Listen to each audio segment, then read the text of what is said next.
Neat stuff, neat stuff. Hey there, Scary Gary, back for another week. This week we're going to talk about repairing roofs. I mentioned in my last video how I had problems with TV reception due to my bat wing flew off. Unfortunately, it flew off and it made a gouge, actually made two gouges in my roof. If you look at your warranty, you're going to need to maintain them and you're going to need to inspect them. If I remember right, you need to inspect them every 3 months.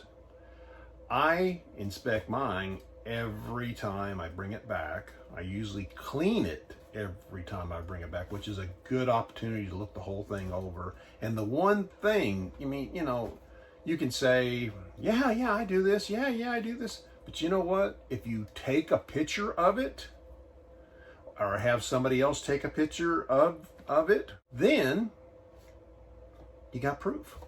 You just, we take thousands of pictures anyway with our phones. Just keep it and then store it away. And then, they said, did you inspect it? Yeah, here's this date, here's this date, here's this date.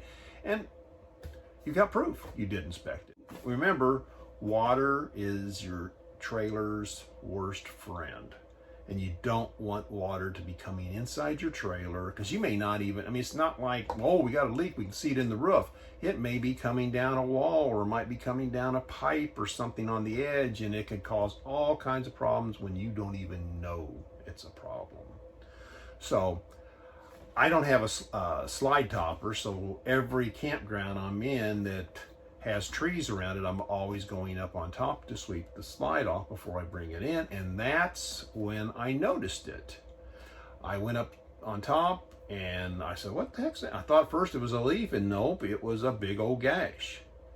And then I said, wait, there's another one. So there was two actual gashes. And it wasn't until I discovered the bat wing was off later that, hey, that had to be it. Because I thought at first maybe I just caught a rock, because I've heard people have had that before, and just it came up on top and then gashed your roof. Because I tell you, that membrane up there is really thin.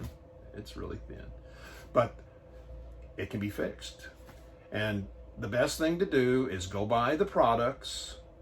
I bought the wide tape, and I bought some Dicor lap sealant, the stuff that's a non-sag, because I'm in a flat area of the roof. You buy the stuff, the stuff that is self-leveling. So, because if you buy the non-sag, it's mainly for the edges so that it doesn't really run off your top. I didn't have anyone who discovered it, so I did have some gray tape, actually some white gray tape.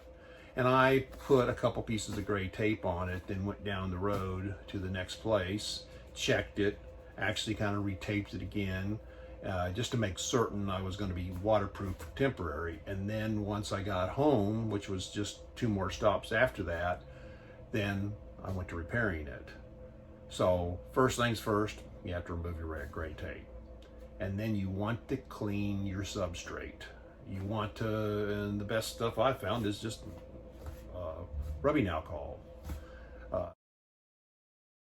And then this tape, it's just cut your piece, what you need size-wise. Be generous for the length so you're not running it right up to the edge. And then you pull off the membrane underneath it. This is after your alcohol's dried, and then you press it down on top of the repair. I made sure my flap, because it actually, when the antenna hit it, it kind of caught it and tore it back and made the flap kind of fly back here. So I kind of pushed the flap back down so it kind of covered it so it's flat. And then you put Dicor all the way around the edge of your repair. I went ahead and, you got a tube of Dicor when you open it up, and you cannot keep that stuff, and it's not going to stay good. So I specifically went ahead and put a ring around the edge of it. Then I actually filled in the middle, which gave it even a little more protection over that spot. So, but that's just what I did. And it was more about not wanting to waste the Dicor and just go ahead and put it up on top of it. But as normal, we're in a trailer, things are going to happen, but these are things that we can fix, and they're things we need to fix. So above all, inspect your roof. Go up there and take a look at it. If you're not able to go up there, you ought to pay somebody to go up there at least every 3 months, you know. All right, well, I hope you've enjoyed, and I hope to see you next week. If you liked the video, give it a thumbs up. Turn on your post notifications. Put the comments down below. Subscribe, it'll make me happy.